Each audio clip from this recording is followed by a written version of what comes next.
Hello and welcome to Studio 415. On today's show, you will hear how a beloved member of one class was lost and then found. You'll see how 4 Carroll students are trying to launch a new company and a new brand, and you'll be introduced to a pathway of classes that force students to think outside of the box.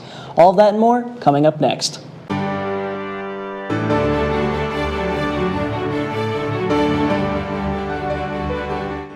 Let's go straight FBI. This seems like a federal case. I don't even know if Ken's American. Or to take my classroom and kind of like at their desk or a spot in the room and create it as their own. There's fragment and mental, fragmental.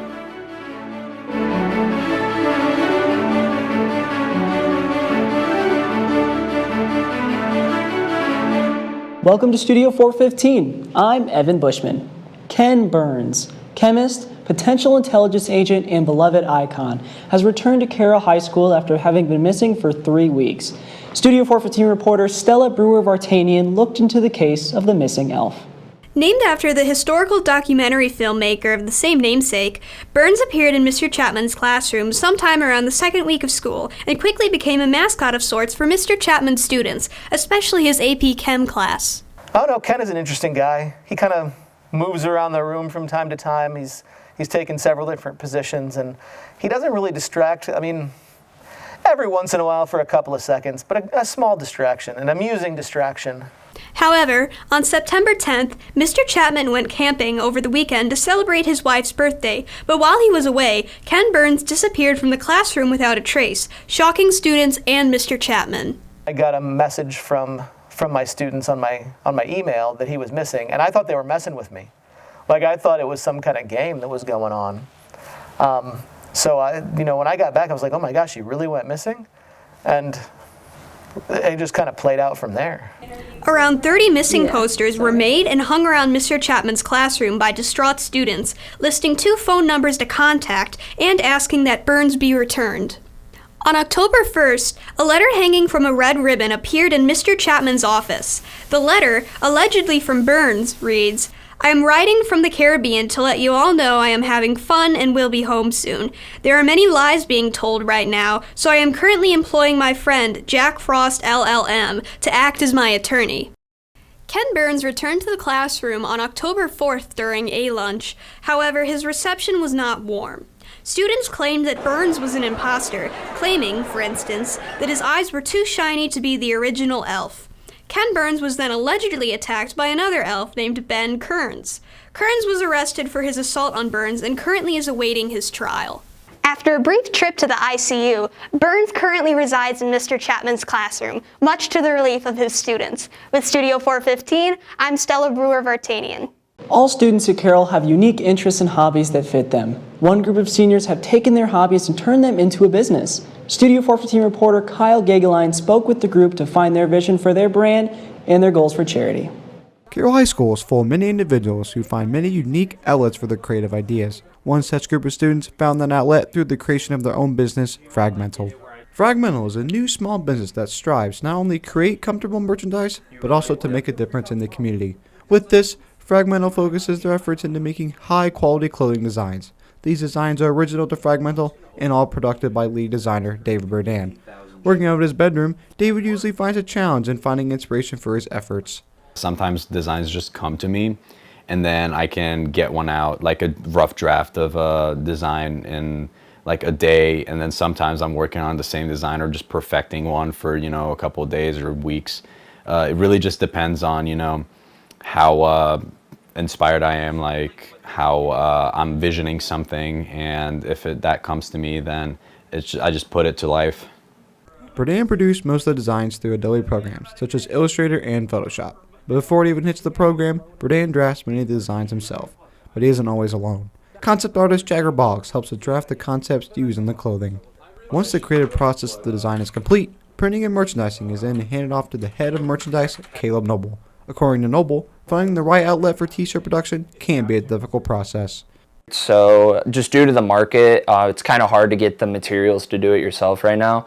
So I've been outsourcing it. I've been using a local company called 18 Threads, right down Jefferson Point. They do a great job on t-shirts. It's been a good process dealing with them. They're good good company to deal with, very fast response. They're very helpful and great customer support. Once a piece of merchandise is ready for purchase, the product becomes available on the Fragmental's very own website. This website was put together by all members of business to make their idea and products official. Here you'll find information on all products, all the creators, and ways to contact them.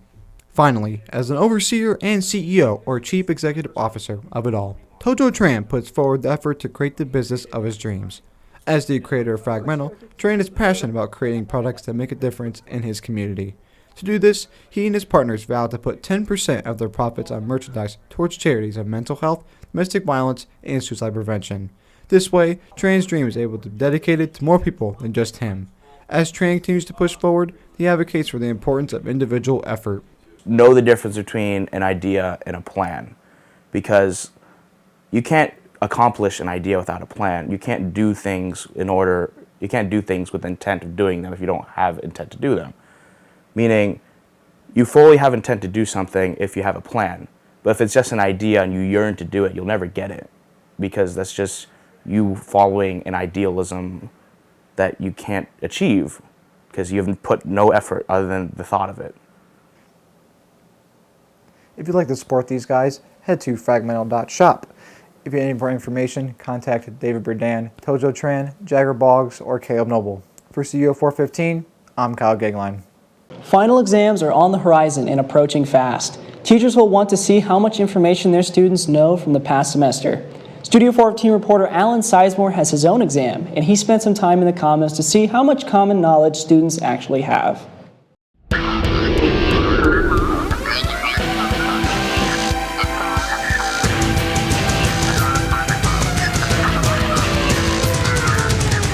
Hello, this is Alan Sizemore for Studio 415, and welcome to the very first episode of Common Queries. Alright, let's redo that. I'm your host, Alan Sizemore, and welcome to the very first episode of Commons Questions, where we're going to be asking all the heated, hot questions that you and everyone else at Carroll wants to know. Let's go. Who's the second president of the United States? Second president of the United States, Obama. Barack Obama is the second president of the United States. Who's the second president of the United States? Abe Lincoln. Abraham Lincoln is the second president of the United States. Who is the second president of the United States? Could not tell you. Paul also does not know who the second president of the United States is. Corbett. No. Corbett, who's the second president of the United States? John Adams. John Adams. He got it right. He's the first person to get it right. Everyone, Corbett Elkins is the first person to get it right. Oh my God. Oh my God. You will never guess what just happened. Who would win in a fight, Mike Tyson in his prime or Brandon Bidding? Mike Tyson. Who would win in a fight, Mike Tyson in his prime or Brandon Bidding? Brandon Bidding. Mike Tyson. That's another vote for Mike Tyson. Mike Tyson. Close call. I mean, Bidding's bringing that biology power, but I got to give it to Mike Tyson. Who he's got to give it to Mike Tyson. Who would win in a fight, Brandon Bidding or Mike Tyson in his prime? Brian Bidding. Brian Bidding. Brian Bidding. I have no idea who that is, but he's winning in a fight against Mike Tyson in his prime. The principal, Brandon Bidding. No question about it. Mike Tyson. So who would win in a fight, Mike Tyson in his prime or Principal Brandon Bidding? Oh, Principal Bidding. You've heard it here. Mr. Goldner has confirmed that Principal Bidding will win in a fight against Mike Tyson in his prime. Thank you very much, Mr. Without Goldner. any doubt. This has been the first episode of Common Questions. I'm your host, Alan Sizemore, and I hope you enjoyed. Back to you in the studio. Project Lead the Way classes have been a part of Carroll for years. But what is Project Lead the Way? What do they do, and why is it important? Studio 415 reporter Zach Kirkpatrick finds the answers to these questions and much more. Project Lead the Way, or PLTW, was founded in the early 2000s and headed by Ashley Esther and Gary Platt. They describe PLTW as a class students at Carroll can take to showcase their engineering skills and to prepare them for the future. Class courses feature many opportunities for dual credit and offers early college-bound experience. We break them down so they're easy to understand, and but we try to understand that they can be challenged and be successful, and carry that into their college career or their career after that. Platt and Esther each teach different classes that make up the PLTW pathway. This means as you complete the engineering pathway, you'll be sure to have each as a teacher. Our pathway starts off with Platt as we attend Introduction to Engineering Design. In this class, he teaches students how to use innovation and problem solving to complete various projects. Most notable is the prototypes of containers, keychains, and models which can be turned from a digital design into reality using the 3D printer in Platt's room. Next, you attend Esther's Principle of Engineering Design, where you learn basic and advanced information of how circuits and electrical wiring works. During your junior year, you have the option of 4 classes: Aerospace Engineering, Digital Electronics, Computer Integrated Manufacturing, and Civil Engineering and Architecture. Each class has something interesting for students to complete. Most notably, you may build a model dream house constructed from scrap wood and various metal machines, most of which are controlled by a computer that is programmed by students. During your final year, you would complete the pathway by attending Engineering Design and Development, or EDD. This class is taught by Esther and demonstrates what she enjoys about teaching these classes. Functional, creative, and overcomplicated. For EDD, students will attempt to make a series of impractical events whose main goal is to pop a balloon. I really enjoyed it, but I knew I wanted to teach instead. So I went back to school to be a math teacher, which that is my license. And then I found PLTW, which is a nice kind of dovetailing of everything that I've been taught in my past. And I just really like these classes. I think they're a lot of fun, and I really enjoy teaching them. Honestly, I like the freedom of it. Like, you know, there's some days where like I'm totally brain dead. You know, like I had a really hard day in calculus or like whatever class, and so I just like don't want to do anything, and I have that like freedom to do that kind of. I really thought that engineering would help me push my mind and make me think outside of the box to get what I wanted to see. And they're not the exact same thing, but I think they're close enough where I think these skills I can take out of school for the rest of my life. I like the class how we got to do everything we learned from the past engineering classes. I thought it's pretty cool meeting new people and just trying to work with them. The reason I chose this class was it's a senior only class, so I chose it because it's the last class in the engineering classes that you can take. However, I am taking other engineering classes, but I took it because it's the last class and I knew that it would be a lot of fun with Miss Esther. This class like really allows you to open up your mind and like figure out like what you can actually accomplish, like when you actually put your mind to it. Inventive and fun. Practically the way really is leading the way. If you'd like to join Andy's class next semester, the class selection sheet is coming out at the beginning of next year. For that, I'm Studio 415 reporter Zach Kirkpatrick. Among the many new faces of students and staff at Carroll comes a new English teacher looking to shake up how the traditional classroom is run.